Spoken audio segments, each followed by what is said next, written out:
आज हम सब लोग ऐसी जगह पर बैठे हैं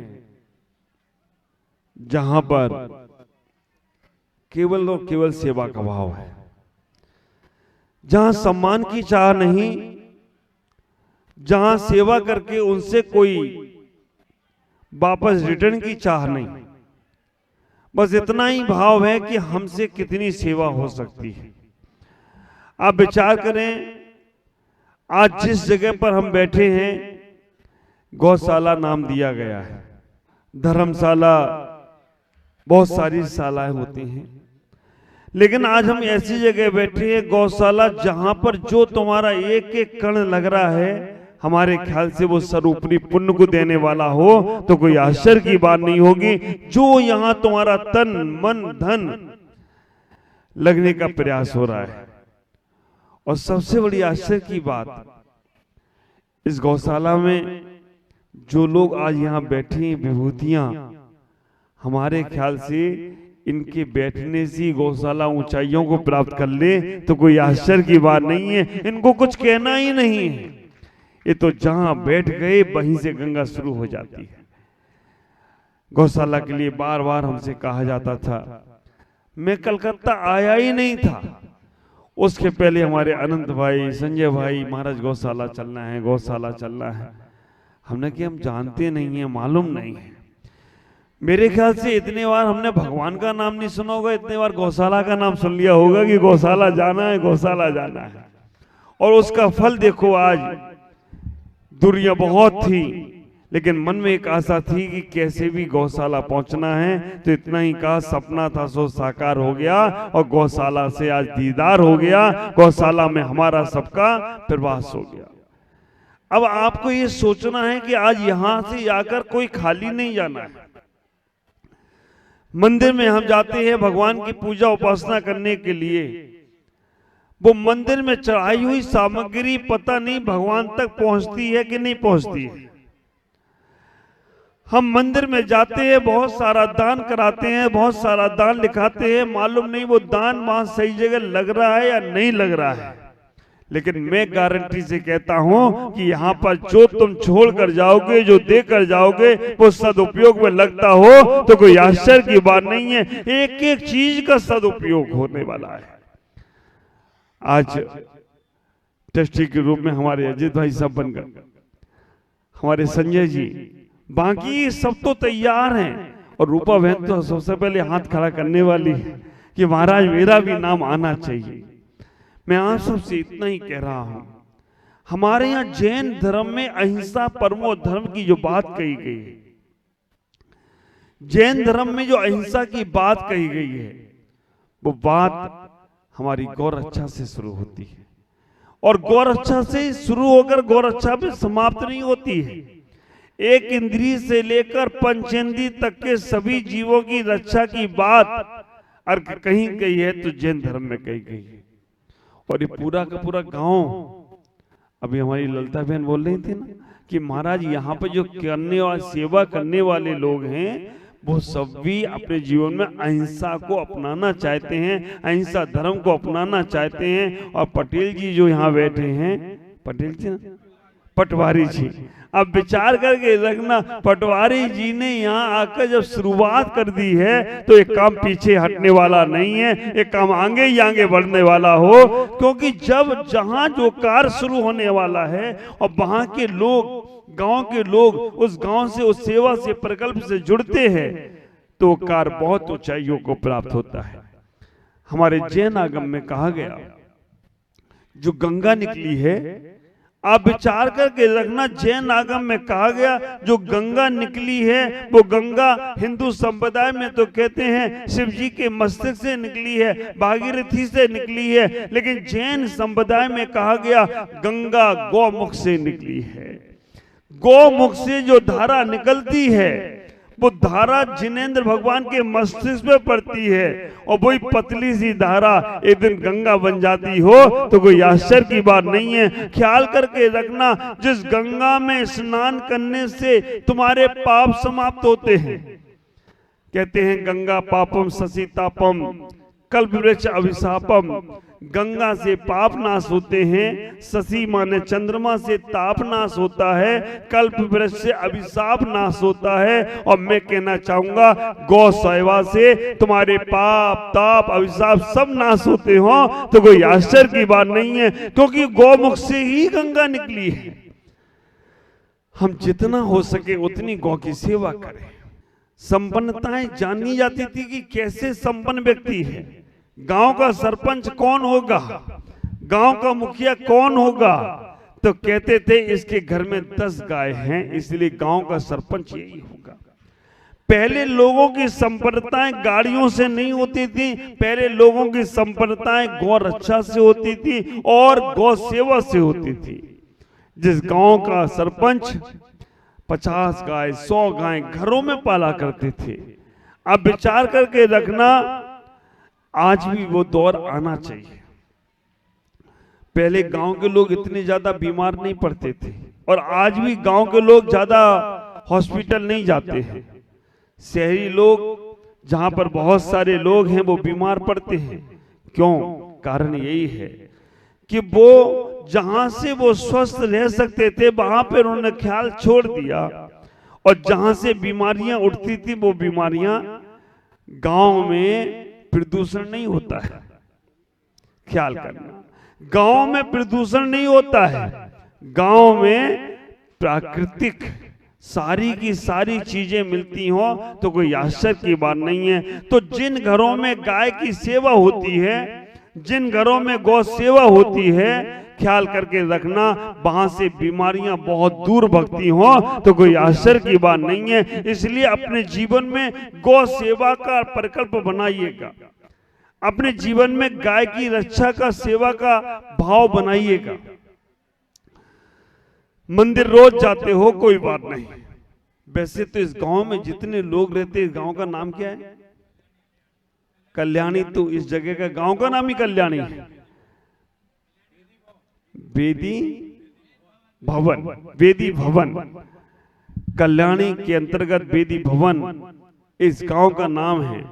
मैं तो कहूंगा इस गांव में जितने लोग हैं, अगर वो अपने अपने घरों का जो भी उनका फल फ्रूट्स खाना सब्जी अगर जो भी उनका बचता है और उसका एक अंश, पहले हम लोग सब लोग जो होते थे एक रोटी गाय की निकालते थे, है ना? आप विचार करके रखना, जिस घर में से गाय की रोटी निकलती थी ना, वो घर में बीमारियां नहीं आती थी। वो बीमारियां अपने आप, क्योंकि वो रोटी गाय को चली गई, अब बीमारी आने वाली नहीं। तो इस गांव के लोग रोज एक बार एक गाय को अगर सेवा करके चले जाए, ख्याल करना उनके घर में बरकत होने वाली है। और जो लोग आज यहाँ पर पूरी कलकत्ता समाज बैठी है, कलकत्ता समाज से कहना चाहता हूं, रोज आना तुम्हारा पॉसिबल नहीं होगा, लेकिन साल में एक दिन जो तुम्हारे बच्चे का वर्षगांठ होता है, या साल में एक दिन जो तुम्हारी शादी की सालगिरह होती है, या साल में एक दिन जब तुम्हारे घर में किसी बड़े बुजुर्ग का पुण्यतिथि होती है, आप मन में विचार करके जाना कि हम उनकी पुण्यतिथि जन्म दिवस शादी की सालगिरह में यहाँ जरूर आएंगे और अगर गाय की सेवा करेंगे तो आप विचार करके रखना आपका वो सब समय सार्थक हो तो कोई आश्चर्य की बात नहीं होगी। नहीं आ पाओ तो कोई बात नहीं, फोन नंबर आपके पास है, यहाँ का फोन नंबर आपके पास में है, आप फोन करके आप बोलना कि एक गाय को हमारे आज के दिन गोद ले रहे हैं, हमने अपने बच्चों के लिए परवरिश के लिए बहुत खर्चा किया, लेकिन अब हम एक गाय के लिए अपने बच्चे का संपर्क बच्चे का जन्म दिवस उस गाय की सेवा से जोड़ रहे हैं। अभी आप विचार करना, कोई ज्यादा खर्चा नहीं है, 100 रुपए रोज का खर्चा है केवल एक गाय का। आप विचार करना, महीने का 3600 हुए, 3000 हुए और साल के कितने हुए?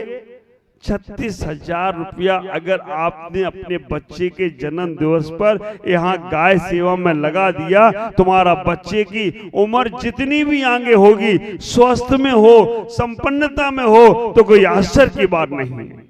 जितने लोग यहाँ बैठे हैं या जिनवानी चैनल के माध्यम से जो लोग सुन रहे हैं, जब यहाँ से बाहर जिंदगी के माध्यम से आप डॉक्यूमेंट्री देखेंगे, उसमें नंबर पढ़ें, तो आपका पहला कर्तव्य बनना है फोन करके बोलना हमारे घर में 4 बच्चों के जन्म दिवस है, चारों के नाम पर एक एक गाय को हम गोद ले रहे हैं।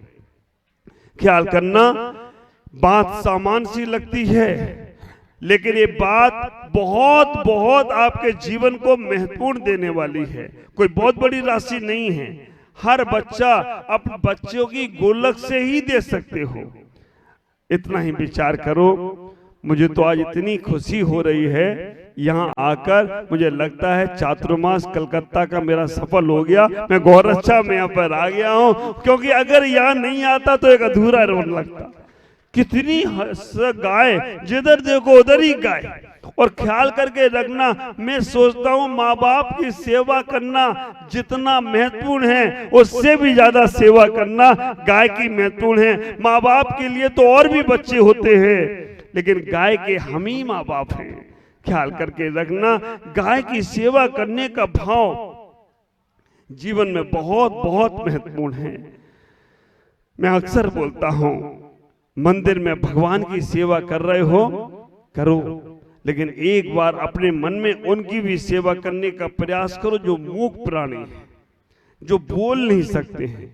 लेकिन माँ की जब भावना होती है ना, माँ अपने बच्चों के लिए हर समय अच्छी भावना रखती है। ऊपर जिसका अंत नहीं उसे आसमां कहते हैं, ऊपर जिसका अंत नहीं उसे आसमां कहते हैं, और इस जमी पर जिसका अंत नहीं उसे माँ कहते हैं। इस जमी पर जिसका अंत नहीं उसे माँ कहते हैं। और परसों जो हमारा आखिरी कार्यक्रम था ना, हमारा जब कलकत्ता से बिहार हो रहा था, अब भी आगे आ जाए, आ जाइएगा। कलकत्ता से जब मेरा बिहार हो रहा था, तब शिवाजी सेठी ने एक बहुत प्यारी बात बोली थी। भगवान से पूछा कि भगवान आप हमें कैसे मिलोगे, आप हमें कब मिलोगे, कहाँ मिलोगे, कैसे मिलोगे। भगवान ने कहा, मैं हर घर में नहीं पहुंच सकता हूं, मैं इतना रूप नहीं बना सकता हूं कि हर घरे पहुंच पाऊं, लेकिन मैंने अपने रूप में एक माँ तैयार की है। वो माँ की सेवा ही हमारी सेवा हो तो कोई आश्चर्य की बात नहीं है। जन्म देने वाली माँ कुछ समय तक दूध पिलाकर तुम्हें बड़ा करती है।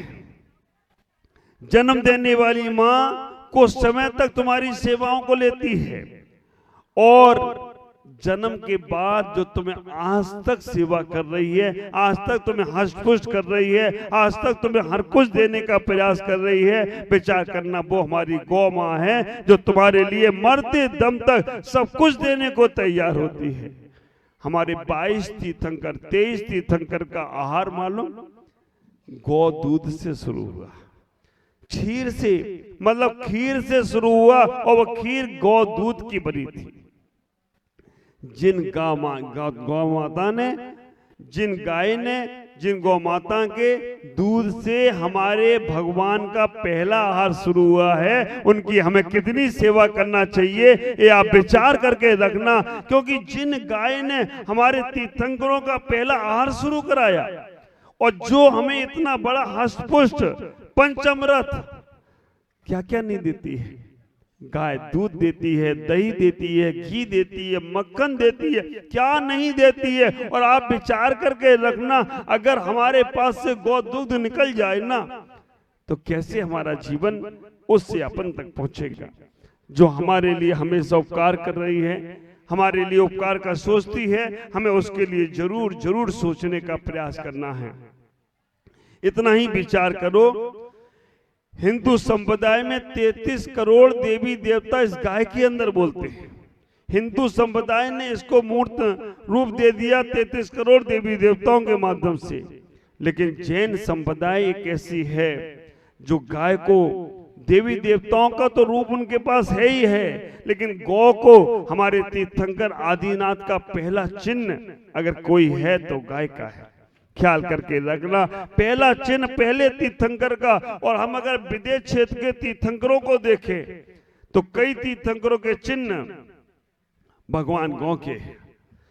अब इतना ही विचार करना, जो ये पूर्वोत्तर पूर्वांचल का दयोदय ये हमारे पास एक पहली बार दिया था। आज तक मैं संभाल के रखा हूं कि मेरे पास इस गाय को हमें रोज आशीर्वाद देना है, और रोज मैं सामायिक में रख लेता हूं, कार्ड को आशीर्वाद देता हूं, भगवान इसका और विकास हो, और यहाँ पर जो गाय हैं सब स्वस्थ रहे, मस्त रहे और जीवन में आगे बढ़े। तब से कार्ड मेरे पास है, एक ही कार्ड था, लेकिन मेरा आशीर्वाद रोज आता है। मैं आज से कहूंगा कि आप भी सब लोग जुड़े और आप भी अपने जुड़कर उस भाव को और प्रकटित करें। और मुझे इतनी खुशी हो रही कि मैं आया हूं, आते के साथ बरसात शुरू, रिश्तेदार समाज से आया हूं, तो रिश्तेदार समाज ने कहा मुझे भी यहाँ पर एक हमें सहयोग करना है, ट्रस्टी बन गई। और भी बहुत से लोग हैं जो चाहते हैं कि मैं भी इस सेवा के उस भाव से जुड़ने का प्रयास करूं। अध्यक्ष जी हमारे विनोद जी काला, इनकी आवाज में इतनी दम है कि मुर्दा में भी प्राण फूंक दे। आप विचार करके रखना, मुर्दे में भी प्राण फूंक दे, उसको भी हाथ उठाकर जयकारा बोलने लग जाए। और बोलते ताली बजाओ, क्योंकि अच्छे काम की अनुमोदना करते रहोगे तो तुम्हारे अनुमोदना से पुण्य बढ़ता रहेगा। ख्याल करके रखना।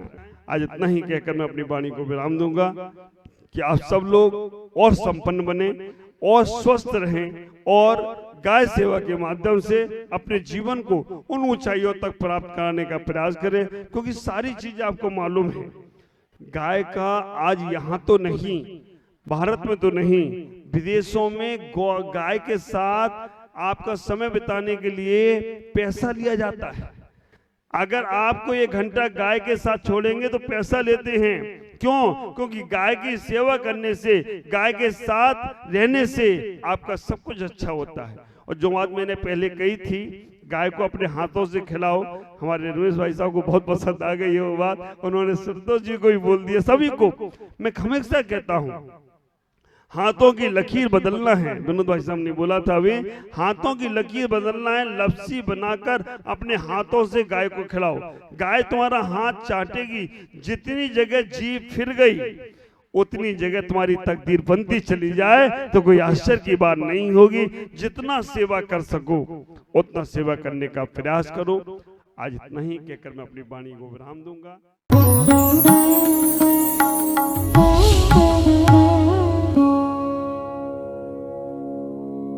ज्ञान एवं संस्कार का अद्वितीय संगम, मुनि प्रमुख सागर जैन पब्लिक स्कूल उत्तर प्रदेश प्रांत के जिला इटावा की पुण्य भूमि कुनेरा में परम पूज्य पुष्पगिरी तीर्थ प्रणेता आचार्य श्री 108 पुष्पदंत सागर जी महाराज के मंगल आशीर्वाद एवं परम पूज्य भारत गौरव आचार्य श्री 108 प्रमुख सागर जी महाराज की पावन प्रेरणा से स्थापित मुनि प्रमुख सागर जैन पब्लिक स्कूल, जहां भावी पीढ़ी को न केवल लौकिक शिक्षा प्रदान की जा रही है, बल्कि भारतीय संस्कृति और उत्तम संस्कार भी प्रदान किए जा रहे हैं। यही शिक्षा समाज में जागरूकता, नैतिकता और समता का भाव जागृत कर रही है, तो वहीं ये संस्थान भविष्य का मार्गदर्शक बनकर एक सशक्त समाज के निर्माण में सहायक सिद्ध हो रहा है। इसके अलावा कक्षा 8वीं तक की शिक्षा प्रदान करने वाले इस स्कूल में पूज्य गुरुवर की अनुमति से अब कक्षा 12वीं तक के विद्यार्थी भी लाभान्वित हो सकेंगे। अब ये विद्यालय कक्षा 8वीं से 12वीं तक प्रारंभ होने जा रहा है, अतः निर्माण कार्य के शीघ्र आरंभ हेतु सधर्मी बंधुजन अपना अपना धर्म योगदान देकर इस पुण्य कार्य में सहभागी बने और अनंत कालीन धर्म लाभ अर्जित करें। अधिक जानकारी एवं सहयोग हेतु संपर्क करें छुलक Shri Paramanand Sagar ji, Anand Baba, Shri Chhavi Sethi, Dimapur, mobile number 9436003664, Shri Rajesh Elani, Dimapur, mobile number 9346666666, Sangeeta Jain, Etawah, mobile number 9897795058, Shri Mithun Jain, Etawah, mobile number 7300726318 एवं 9411989700। बैंक डिटेल्स, बैंक का नाम बंधन बैंक, खाता संख्या 1022000048325668, IFSC कोड BDBL 002101, खाता नाम श्री दिगंबर जैन आचार्य प्रमुख सागर सेवा ट्रस्ट।